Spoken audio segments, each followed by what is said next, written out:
Hi everyone, and thank you for joining us for today's webinar, Geologic Names and Usage, a Guide to Stratigraphic Nomenclature, which is part of our AGI webinar series and sponsored by the U.S. Geological Survey. My name is Delaney Robinson, and I'll be moderating today's webinar with Christopher Keene and Leila Gonzalez, who are also joining us from AGI. In today's webinar, we'll be hearing from Randall Orndorff as he provides a review of geologic names and usage and the stratigraphic principles that serve as a foundation for professionals and students to improve geoscience communication. Our speaker will discuss the importance of consistent stratigraphic nomenclature as a means of effective geologic communication, which has been recognized since the USGS established the Geologic Names Committee in 1899 to evaluate and address issues of nomenclature. Our speaker today is Randall Orndorff, who is a research geologist at the U.S. Geological Survey, Florence Bascom Geoscience Center. He is a member of the North American Commission on Stratigraphic Nomenclature and is chair of the USGS Geologic Names Committee. With that, I'll turn it over to Randy. Thank you so much, Delaney. I want to thank Delaney Robinson and Leila Gonzalez of AGI for putting all this together, and my cohorts at the USGS, David Soller and Nancy Stam of the Geologic Map Database Project for being so supportive and really having me do this, which I think is kind of due. So what I want to do today is discuss the importance of stratigraphic nomenclature and communicating our science. You know, this is a seminar that was put together with the USGS in mind, mainly back in 2019. I've been doing like 6 or 7 of these over the time, talking to authors, peer reviewers, and editors. And but it really is, I think, a good link between the science of stratigraphy and then obviously the actual communication. You know, as time moves on, I think many of us tend to forget some of our concepts from back when we took stratigraphy in college. And I don't think stratigraphy is really taught as in depth now as it was in the Ice Age when I took it. So hopefully we'll learn some things today and be some good reminders. So what I'd like to bring up first is that why do we do geologic names? Why is it important? And it really is the fact that we need to have consistent and effective communication amongst ourselves and also to the public. We want to have clear explanations. We want to be precise in the discussion of our science and the interpretations and the data. And we really want to take pride in our publications and the work we do. We don't want to be sloppy. And a lot of people think that a geologic names review or just looking at reviewing people's nomenclature is just looking at the spelling of names, looking at a lexicon to understand if it's being used correctly. But it's more than that. We really want to make sure we look into that there's conformance to the North American Stratigraphic Code, that stratigraphic principles are being used correctly. And also we want to make sure within the publications that we have consistency between our texts and our maps and figures, tables, etc. Okay, so the Geologic Names Committee was started in 1899, just so our publications, USGS publications, could be conformed to stratigraphic principles. And we had a unit that actually did these reviews up until about 1995. And we're still trying our best these days to have these reviews done and people trained to be able to do these. There's a lot of good resources out there. I've got a slide later on that talks about various resources. But when I put this talk together, the main ones I looked at were the North American Stratigraphic Code, the International Stratigraphic Guide, the various international and USGS time charts. And I want to put a shout out to Don Owens, who put together a very good paper. And a lot of this talk is based on that paper that he published in 2009. And out of that paper, Don, this was, I thought, a good quote of why we do these geologic names review, why it's important that we be consistent. It's authors must strive for clarity, consistency, and correct usage of formal and informal terminology because of the complex interactions between time and space. That's actually interpreted from the stratigraphic record. And I think that's important to understand, is that clarity, consistency, and correct usage. As I said, we've got 2 time scales. So there's a lot of time scales out there. We generally ask folks when they publish to include a reference to what time scales they're using. The one on the right there, the International Stratigraphic chart, is dynamic. They're constantly updating it when boundaries, ages of boundaries get changed. It's added, names of new series, etc. The USGS timescale on the left is something we put out every few years to keep up with that, and only tends to go to the series level. Now, the main concept that we want to talk about is the difference between chronostratigraphic units and geochronologic units.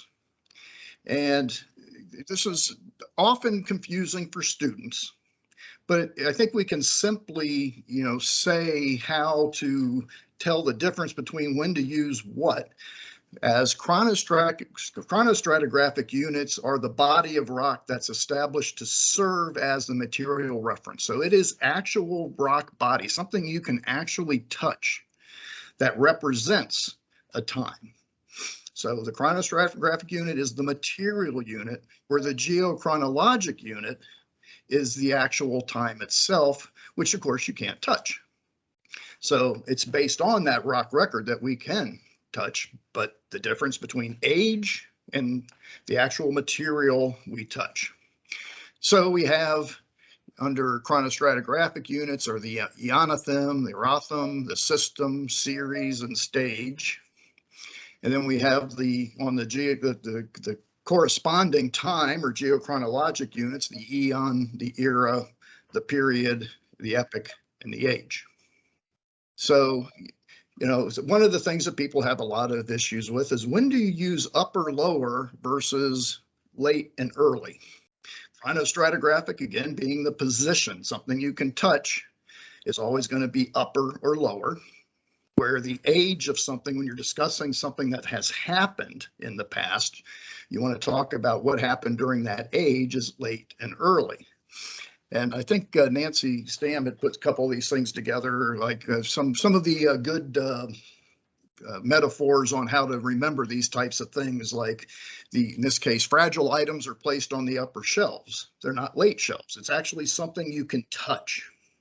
Whereas the age, ski season, is generally in the early part of the year. It's not in the lower part of the year. So early versus lower, upper versus late. So I've got a few questions here. If you fill in the blanks, and feel free to answer amongst yourselves as you go on how these work. Okay, so here, the tertiary sediments unconformably overlie the Paleozoic rocks. Is it lower or early? Here, the tertiary sediments unconformably overlie, and here it would be lower because we're talking about the sediments themselves. So it's something that you touch. So here, the lower tertiary sediments unconformably overlie the Paleozoic rocks. The volcanic eruption occurred before the upper or the late Oligocene. Well, here, it's the volcanic eruption occurred before the late Oligocene. Again, that's an event. It's happened at a time. It's not something you touched. Next, this unit is correlative with the lower or early Oligocene Vicksburg group. So what do we got here? We're talking about the Vicksburg group. So it's a named unit that you can touch. So the unit is correlative with the lower Oligocene group. A couple more. Granitic rocks intruded the Menominee group in the upper or late Mesoproterozoic. Okay, so now we're talking about a group of rocks, but they're granitic rocks. So they don't show the actual superposition like we do with sedimentary rocks, so we have to use the time. So granitic rocks intruded the Menominee in the late Mesoproterozoic. The middle dash upper or late Pennsylvanian boundary is placed at the top of the informal Mason coal bed here. All right, so it's the middle upper Pennsylvanian boundary because it's the actual touching of that Pennsylvanian unit and the coal bed. And lastly, is it the lower or the earlier upper or late Pleistocene terrace deposit lies 100 feet above the Pleistocene deposit? Well, this is a tricky one because you look at it and you think, okay, Pleistocene deposit's something you touch. However, they don't show superposition as we're used to in stratigraphy. So here we can see how terraces, these Q, T, 1, 2, and 3, the actual older terrace is the upper part.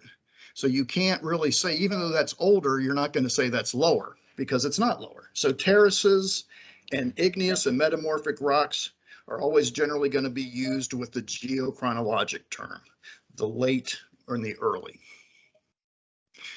Okay, one thing we want to make sure we do is to stay away from from slang, abbreviations, and being imprecise. So we want to use Cambrian Ordovician, not Cambro-Ordovician or Permo-Triassic. People have used these as slang terms for many years. You want to spell out the word formation and group and the various hierarchies. You don't, because not everybody uses the same abbreviations. Yeah, we know that most everybody uses FM for formation, but if you can spell it out on a illustration and a map or something like that, you want to do that. And if you can't, you want to make sure you define your abbreviations within the captions. You want to use unit names to apply time. Back in the mid parts of the 20th century, a lot of people were using the formations as time. So like the Beekmantown formation, they would talk about Beekmantown time. Well, the Beekmantown is a material unit. It's not the time unit. A lot of people will say pre-Dakota unconformity. You never want to use the same name for a rank and its components. We know that as you travel between certain areas, as the stratigraphy changes, maybe a unit is so large it can be split into formations that it's the group, like the Helderberg group. But as you travel on and things get smaller or thinner and you don't break out a lot of formations, then you want to call it the Helderberg formation. So you cannot have a Helderberg formation of the Helderberg group. We want to be precise. You don't want to add the lithology to the end of a formation or a group name. You wouldn't say the Elbrook Formation limestone. We want to make sure that it's the limestone of the Elbrook Formation. So we want to make sure we talk about the actual rock type as part of the formation and not call it that. It would not be the Elbrook Formation limestone. And the other part is splitting things out, again, to be precise. You don't want to say the lower chop tank formation because it implies that there are two formations. So is there a lower chop tank formation and then somewhere else an upper chop tank formation? No, you want to talk about the lower part of the chop tank formation. So again, you want to be there with those precisions and aspects. And the reason we worry about the slang and abbreviations is because you don't want to run the risk of people perceiving you to be careless. Yeah, because if that's the important part about what we do to communicate is in our writing, and most of us have to be good writers. So if people see things that are sloppy or careless, they're going to think that your work and your data and your interpretations also may be that way. So that's why it's important for us in the USGS to make sure we have this. Another big issue people have is using uppercase versus lowercase on their names. And there's this slide has gotten quite complex over time because of changes that are happening within the International Commission on Stratigraphy. So, it used to be that all series and epochs were formal when we used the uppercase, lower, early or upper, late, and middle. However, today the ICS has been working with the various subcommissions of the systems and breaking those series and actually giving them names. So for instance, the Silurian, the Permian, the Tertiary, and the Quaternary have all been subdivided into various series names. So those you no longer use those lower and uppers. You actually use the names like for Silurian, Prix or Landuvry, as opposed to middle or upper. So, but the rest of the system, that's why it's kind of confusing right now, is that we've got all these other systems and periods that we're still capitalizing the lower and the upper and the late as placeholders. So the Upper Cretaceous, Middle Jurassic, Lower Devonian, these various series and their epochs. Now I have to remember too that the informal subdivisions of chronostratigraphic units, are lowercase, some of them. So like the Paleozoic, the various eras and eons, when you split those up, those are always going to be lowercase. So the upper part of the Paleozoic Eotham is the Upper Paleozoic lowercase. So again, the uppercase for the lowers and middles are just for those series that do not have named series as of yet. So a couple more little quiz here. Is it the upper or the upper Miocene? Well, at this time, the Miocene is actually already a named series.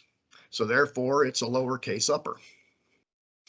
Should it be a lowercase late or an uppercase late for the Cretaceous?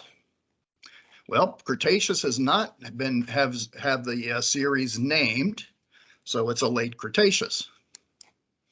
Middle or capital lowercase or capital middle Cretaceous? Well, this is kind of a trick question because since the late and early are capitalized, what about the middle? Well, for those of you that work in the Cretaceous, there is no middle Cretaceous, no formal middle Cretaceous. So that would have to be the lowercase middle. Okay. Lower case or uppercase lower Mesozoic. So for the eras, it's going to be, like we said, lowercase. It's not a series that can be capitalized. Silurian, lowercase lower or uppercase lower? Well, it's always been uppercase lower Silurian, except that these days it has been given the name, so it's now a lowercase lower if you're going to use it that way, but ideally you want to say Landuvry. Middle, lowercase or uppercase middle Permian? Lowercase, because just like the Silurian, the Permian has its names, and it's formerly the Guadalupian. Lowercase or uppercase upper Ordovician? Uppercase Ordovician doesn't have the names yet. Lowercase or uppercase tertiary for lower tertiary? Lowercase, because they've already got the formally named series that we've been using for many, many decades, the Paleocene, Eocene, Oligocene, etc. Okay, one of the things we also talk about is when we talk about stratigraphic units and the continuations are when to use to, and, or. So a geologic unit can be assigned to more than one chronostratigraphic or geochronologic unit. So the term to obviously means relatively continuous deposition or continuous time. So you would say Ordovician to Devonian, which would be including the Silurian. The term and would mean a significant amount of time missing or strata missing. So if you want to say Ordovician and Devonian, that would then of course exclude the Silurian. And the term or would be used for a single horizon if you're not quite sure exactly what you're talking about, or if you don't have a good handle, but you're talking about a horizon that can span time, but you're unsure. So it could be the use of or for Ordovician or Silurian. Numerical ages. This is something we do have a lot of abbreviations for. These are standard and defined abbreviations. Be they SI or units. So we tend to use KY, MY, and BY when you're talking about the duration of time. So you'll have thousands of years, which you use KY. Kilo meaning kilo years. Whereas for points in time or actual ages, then we're going to use the terms like kiloannum, megaannum, gigaannum, the Ka, Ma, and Ga. So if you're talking about a duration of time, or something took this long to be deposited, it's always going to be Ky, My, By. If you're talking about an actual age or exact time when something happened, then you're going to use your Ka, Ma, and Ga. A few examples here. All right. A continuous eruption occurred for almost 2, what is it, Ky or Ka? Well, it's a duration of time, so it's going to be 2 Ky, because that eruption could occur at any time. Potassium argon dating of the gneiss yielded a crystallization age of 550, so it'd be My or Ma. This is an actual age, so it's going to be listed as Ma. And we have like resulting thorium uranium ages at constrained deposition range from 397 to 248, Ka or Ky. Well, in this case, it's going to be Ka. Even though it's a range, we're actually talking about the actual dates. So the deposition occurred at those times and during those times. The other thing we want to talk about is your order of discussion of stratigraphy. And this gets a little complicated too, because obviously you want to be discussing things from older to younger. So if you're doing your text and describing the history or talking about the various units, you're going to go from older or lower than to upper or younger. So in this case, if you have discussion in your text, you're going to do it that way. However, when you start doing things graphically, so like on a correlation of map units or a description of map units on a geologic map, you want to make sure that they're in the order. In this case, we're going to make sure we put the older units to the bottom, younger units to the top. So although the discussion may be older to younger, graphically you want to make sure that they're in the correct order. So because of that, and map editors love this kind of stuff, is when you put together your map symbol, if it spans 2 different periods or 2 different systems, you want to use, you would think it would be older to younger, but since we're doing this younger to older on graphically, it would be Devonian, Silurian, Helderberg group. So although when you're discussing it in the text, it would be Silurian and Devonian Helderberg group, on a description of map units or a correlation of map units, you're going to put the younger first, just so it's graphically correct. Then we have our hierarchy of rank terms. So we always know about the stratigraphic units. We've got supergroups and groups, formation being the foundational unit that we tend to use for most of our mapping, broken up into members. Submembers is a new term that was accepted by the Commission not too long, I guess it was just last year. But years ago, the igneous and metamorphic folks wanted to be included in the code. So we also have the lithidemic units, which are, they use the term supersweet, sweet, complex, or the basis or the foundational unit being the actual type of unit you're talking about, a granite, a gneiss, etc. And we have formal versus informal geologic names. And this is where our lexicon comes into play, and it's got to be very important to understand if a unit is actually formal or informal. So the first thing you want to do is consult our geologic names lexicon called GeoLex, which is out there for the world to see on the USGS Geologic Map Database website, to see if the units you're using are validly a formal unit, and does it used where you want to use it, its age, etc. If using an informal name used by previous workers, and it's not considered formal, a lot of times people will use names informally when they have not yet satisfied the North American Stratigraphic Code in naming a unit. So people will use an informal name, and if you do that, you really want to put if you're using somebody else's informal name, you want to reference it. So example, the Walker's Sandstone of Haynes, 1994. You wouldn't just say the Walker's Sandstone with a lowercase. If you leave out the reference in this case, it kind of looks like it's a mistake. Somebody forgot to capitalize the S. So you want to make sure that it's noted that it is informal. At least on the first time you use it. And then after that, maybe you can do that. But another way to do it, if let's say you're making your own informal name, because you haven't got it published yet, as the code states, then you want to make it a lithology and a place name. So it's Rhyolite of Devil's Gate or Rhyolite at Devil's Gate. You're going to use things like that. So you're not, again, since you're the one that's naming it, you can't reference it. Let's make sure that you're not making it look like it's a formal name with a mistake. And we even have other types of names that can be informal. And these days, right now, we're dealing with the Anthropocene. A lot of people are using Anthropocene now. We can do a whole talk on that. But know that the International Commission on Stratigraphy has not yet formally defined the Anthropocene. We're not sure when or if they will. As I said, there's a lot of controversy on this, but we don't want people not to use it. It's got meaning. It's in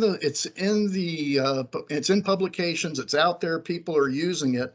And what we tell folks in the USGS, if you're using the term Anthropocene, you better describe what you mean by it, because at this point, it means something to different people.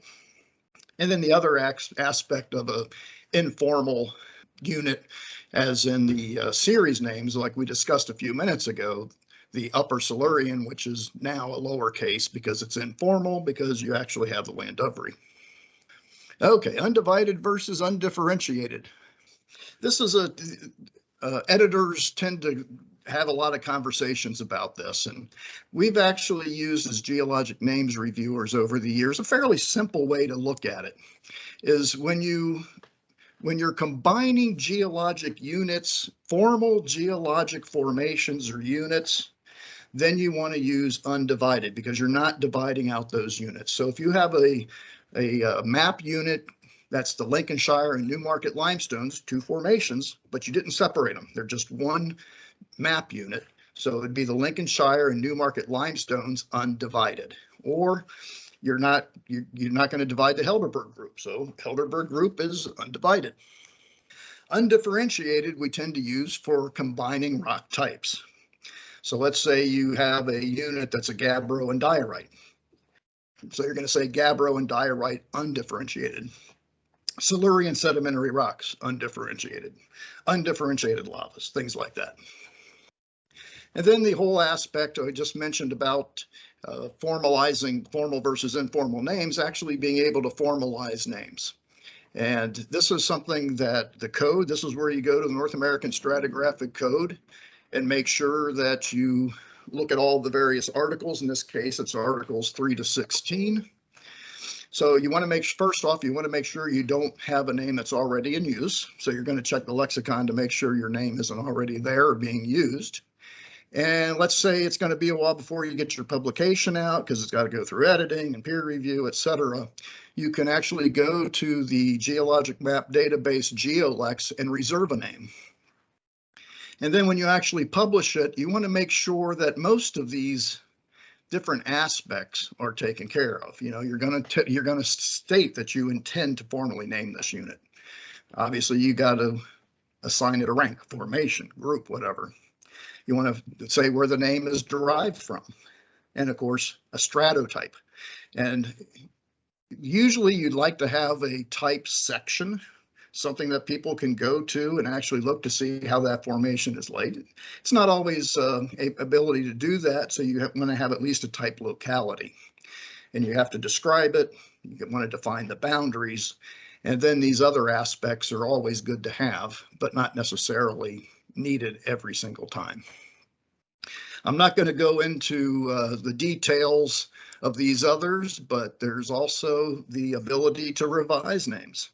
There are a lot of names, geologic units that have been used for many years, or the name's been out there, but as the science progresses in stratigraphy, and we look at the stratigraphy in a different light, we may see that we want to change the boundaries, change a rank, change a name from one area to another.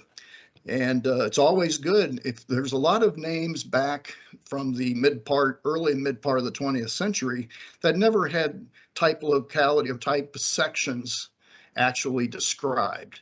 So addition of a principal reference section when somebody finds that's always quite helpful.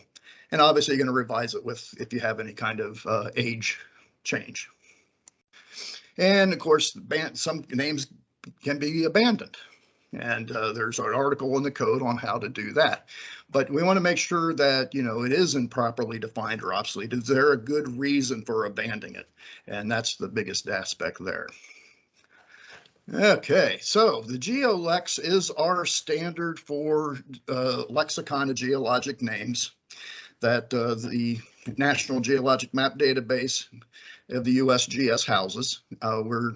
We're all constantly, Nancy Stam is the proprietor of the data. She does a great job of trying to keep up with things as best we can, but there are times when we want to make sure that we can get things in there and update as best we can. But this is where you're going to go to search to see if you have a name already being used, or if you're going to look at ranks, etc. You just type in the name and you can get all the information. It's got connections to publications, significant publications, and stratotypes. And to be able to keep this GeoLex up to date, we really need the help of everybody out there. Since it is the standard reference for the nations, we want to make sure that we aid every author and reviewers on this. So if you notice changes, revisions, new names, things that are out there published that you do not see in GeoLex, please forward the reference to this email, the gnc@usgs.gov, so we can look into it and have it added or revised within the lexicon. And we also like within the USGS, if our manuscripts are comprehensive discussions of stratigraphy and really get into it, then we will forward those papers before they're published, so Nancy can get ahead of the game on that. One thing that I'm very happy about is the Geologic Names Committee at the USGS has been able to resurrect our series of what we called stratigraphic notes. For many decades, we had this series as a USGS bulletin where people could publish new names, revisions, or better yet, even though you can say do a revision or a new name on a geologic map, it kind of gets lost on the geologic map. So we encourage our mappers and authors to write those stratigraphic papers and put them in stratigraphic notes so we can reference those. So it went bye a few years ago, and so we've resurrected it, and the very first volume is just about ready to come out, I hope. It's in editing, and the very first volume is basically going to be the guide to how to write these papers. So it includes the time scale, USGS time scale, basically a primer, kind of this talk as a paper, and also a template on how to submit those papers, mostly if you're doing new names and revisions that Nancy Stam put together. And there's all kinds of resources. I just threw couple of these together. There's maybe a list of resources I gave to AGI that we can use on this. But the main thing is there is on the GeoLex website or the Geologic Map Database website a standards and references and resources page. So a lot of things, not only this, but a lot of other things show up there. And I want to go ahead and end again on Don Owens's quote, because I think this is the important aspect, is to make sure that we understand stratigraphic concepts and the way we communicate our science to be precise and clear, so we can show how our science is moving forward and hopefully keep things out there in a good, clear way. Thank you. All right, great, thank you. We already have some questions in the queue, so we'll go ahead and move into our discussion session now and get to as many questions as time allows. So I'll go ahead and read a question from the chat to start us off that asks, what about the use of marker beds? For example, a relatively thin, correlatable non-salt bed within an evaporite succession. So I guess you're asking if it's formal and informal. There is the formal bed terminology in the code, if that's what you're looking for. Would you call it, use the term marker bed? I think you would use marker bed in the description, but if you give it a name, you want to describe it as best you can. Okay, thanks for that. Another question asks, along those lines, if formations in the plural should be uppercase or lowercase. We've always used it as uppercase because they still are formal names, even though they're plural. If you're going to have a list of names, let's say the Chronostratigraphic and Beekmantown formations, then they're both formal names. You want to be capitalized. But let's say you're using Beekmantown Dolomite, maybe it's Chronostratigraphic Formation and Beekmantown Dolomite. So you've got two formal units. So when we plural things, we definitely want to keep them uppercase to show that they are still both formal. All right, thanks for that answer. So moving on to another question that asks, does discussion of older units first in the text also apply to hydrostratigraphic units or aquifers? Very good question. For the most part, we give a lot of leeway to that. I'm not a hydrostratigrapher. One of the reasons there's like two different places where you might go younger to older is because the hydrostratigraphic units are subsurface, and you're usually looking at those through a core. And since you're grabbing the core from top to bottom, a lot of times it's better to discuss those in that direction. So yeah, so basically there is a time that you might want to do it the opposite. Okay, great, thanks. So here's a question. A participant says that they're doing work in Peru. Is the North American code applicable to other continents, or does each have its own code? Very good. That's a great question because we just had our North American Commission on Stratigraphic Nomenclature a couple months ago, and we discussed this. We've been trying to talk with folks in Central America and South America about the code. Yes, I would say it's applicable. Obviously, your organization is going to be the one to determine using it or not, but we do have the code translated into Spanish and French. There may be another couple languages, I'm not sure, but it's out there, not necessarily Portuguese yet that I know of. But then the code is somewhat based on the International Guide too. So the International Guide is a great resource for folks around the entire world. Great, thank you. So another question asks, what do you think about using Laramide time versus Laramide age for a geologic event? Well, usually the Laramide is considered an orogeny, or so I think you want to make sure you're specific. First off, it's informal. However you use it, any event like that's going to be informal.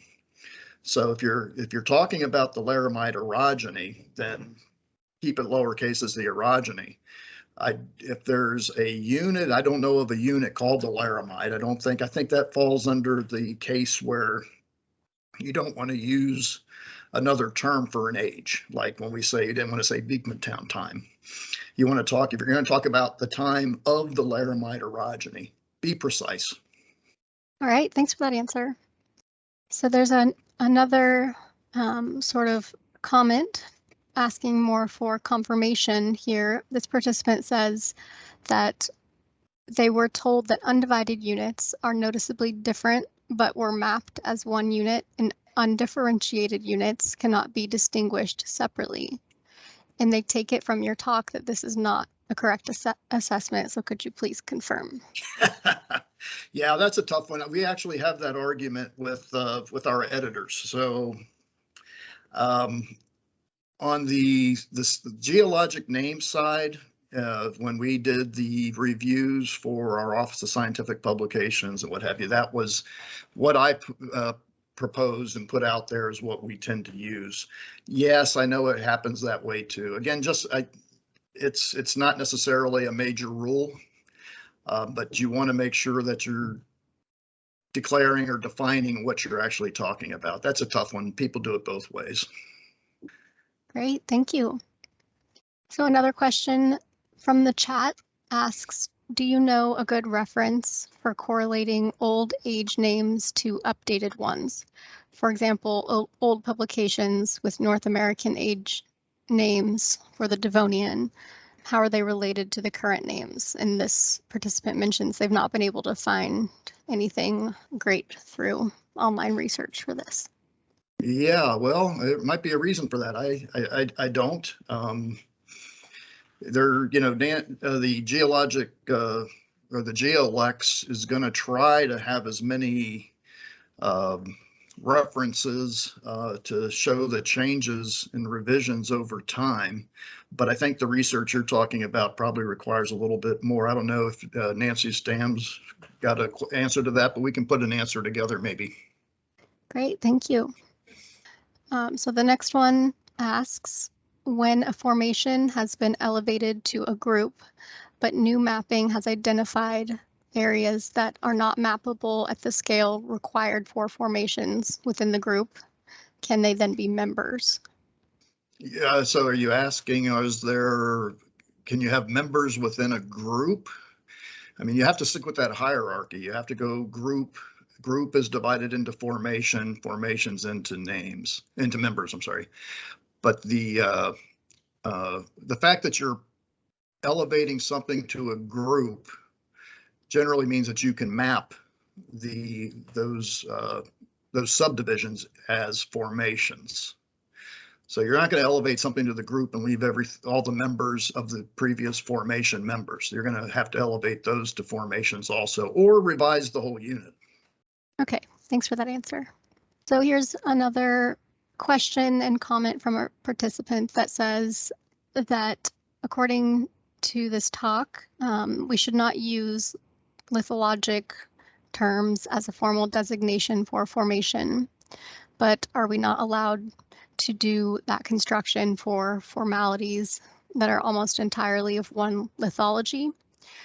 They have an example of the Tuscarora sandstone or Tuscarora formation would both be acceptable. Yeah, both you'll see in GeoLex where people have used it in different ways. Yeah, I didn't mean to say that you don't want to put a lithologic identifier on a unit. I just saying when you have the word formation and it's got limestone and dolomite in it, say for instance, then you're going to use the word formation, but you don't want to say the formation limestone. You're going to say limestone of that formation. But if the unit is all limestone, then it could be uppercase like the Newmarket capitalized limestone. So the lithology is fine if that's what it is. But generally speaking, people use the term formation because it's got a mixture of lithologies, or they've just used it that way, and that's fine. But if you go to GeoLex, you will see how those names have been used over time. Okay, thanks for that. I have something to ask for clarification. So you mentioned series or epochs are capitalized, but their informal subdivisions are lowercase. So is there a series with formal subdivisions that would need to be capitalized, or can we think of it as sort of an all-encompassing rule that series are all informal and therefore always lowercase? No, that's the problem, and that's the confusing part of where the International Commission has gone. So in the one slide that I think are going to be available after this talk, you will see that the series of the Permian, Silurian, Tertiary, and Quaternary all have names. But all the rest of them, the Ordovician, the Cretaceous, Devonian that do not have names yet are still going to be uppercase, upper, middle, lower. So the rule, it makes it very difficult. I hate to have to push it that way, but that's why time scales are important. It's good to look at the international chart because the international chart's going to show you which ones have names for those series and which ones are still the upper, early, late, lower. All right, thanks for that answer. So what about terms like the last glacial maximum or LGM? When and why would this be upper or lowercase? Well, I'm not going to answer that one right off the bat because that's one that we tend to have a lot of discussion about. So the geologic names of that, we generally leave that kind of with the editors at the various places because it's not like those are events. Again, you know, you got that glacial maximum, you know, we're not talking about a material unit you can actually touch. So I know there's differences of opinion and even within the USGS about that. Okay, thank you. Here's another question that asks, can you still use the International Stratigraphic Code? And will it be revised from the last 1994 version? I believe they're looking into that, the ICS, but I think that is the latest published one. But for most of us here on the continent, everything's pretty much discussed in the North American Stratigraphic Code. But there are things in the guide. The guide's set up a little bit differently. It's still a great, useful resource, but I know there's been discussion about updating it. All right, thanks.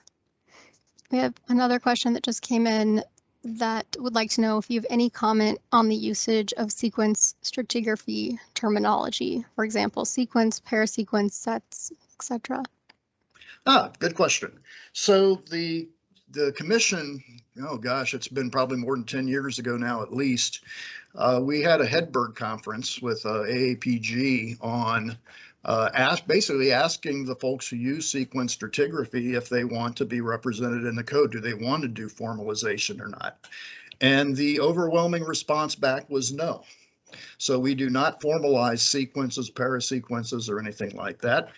You know, as time moves on, if there's a group of people that then they change their mind, we may end up with a sequence stratigraphy in the code. But at this time, it's still, no, it's not formalized.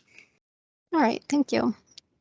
We have another more specific question that asks, when you're talking about faults, anticlines, and synclines previously named, should they be uppercase as well? I laugh. Another argument we have in the USGS. But okay, my take is no, they should not. Things that are formal and uppercased tend to be things that we have some kind of code to. So like geographic names, there's a board of geographic names that things go through. Stratigraphic names, we have the code. We have a formal way of defining these names. Structures like faults and anticlines, etc. You know, the mappers just kind of throw them in there. There's no formal way to actually name them, so I believe they have to stay informal. That said, there are, you know, certain major structures like the San Andreas Fault. It's such a major structure talked about. We do tend to capitalize that one, but as a rule, we tend not to. But you will see it both ways, and even in USGS publications, unfortunately. That was a great question. Okay, great. Thanks for that answer.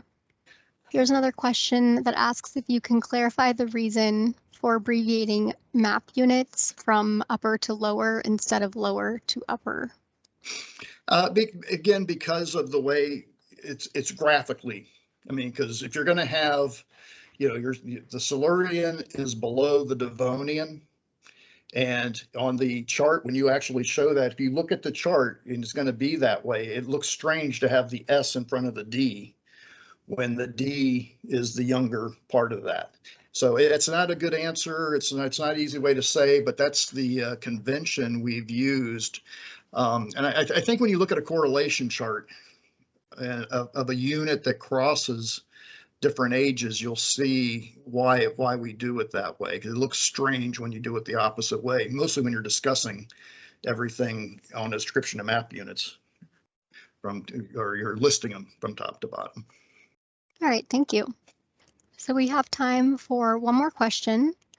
So I'll just read here another more specific one that asks, you mentioned not using formation names in events. So how do we now describe surfaces such as the post-Knox unconformity?